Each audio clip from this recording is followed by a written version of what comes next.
আজ আমি গ্রামে একটি অসাধারণ মিছিল দেখলাম। এমন মিছিল আগে গ্রামে দেখা যেত না, কারণ সামনে আসছে বিধানসভা ভোট।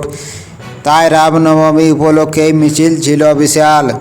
যারা মিছিল দেখেছেন তারা বলতে বাধ্য হবেন, হিন্দু জাগছে।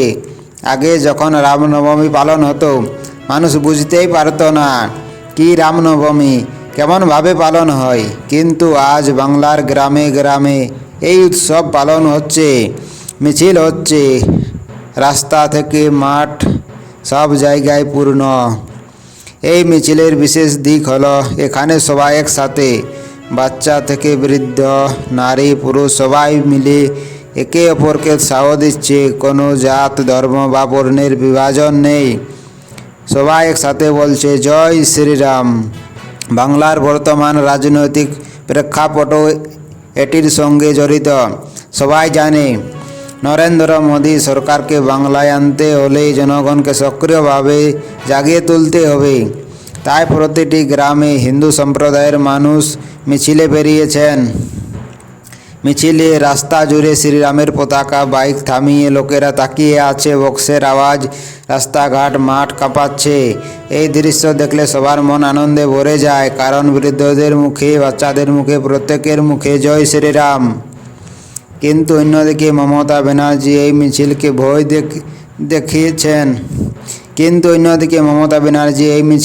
ভয় দেখছেন।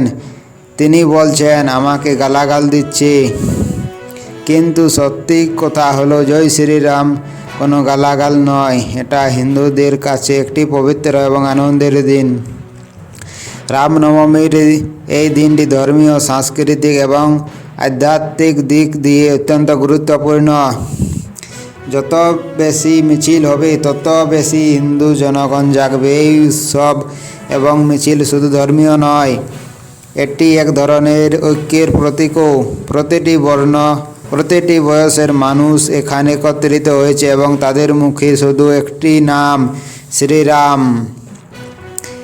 এভাবে গ্রামে গ্রামে রামনবমী পালন হচ্ছে এবং এই আনন্দ, এই উৎসাহ, এই একতা ভিডিওর মাধ্যমে সবাই দেখতে পারবে।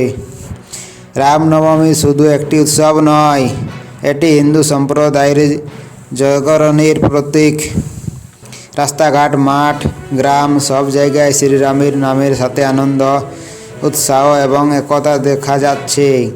আর এই মিছিল আমাদের মনে করিয়ে দেয় যে ধর্ম, সংস্কৃতি এবং ঐক্য আমাদের শক্তি। আপনার কি মতামত কমেন্টে লিখে জানান।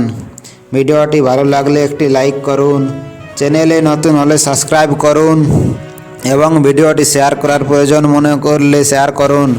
ভিডিওটি সম্পূর্ণ দেখার জন্য আপনাদেরকে অসংখ্য ধন্যবাদ। দেখতে থাকুন জনতার কথা নিউজ।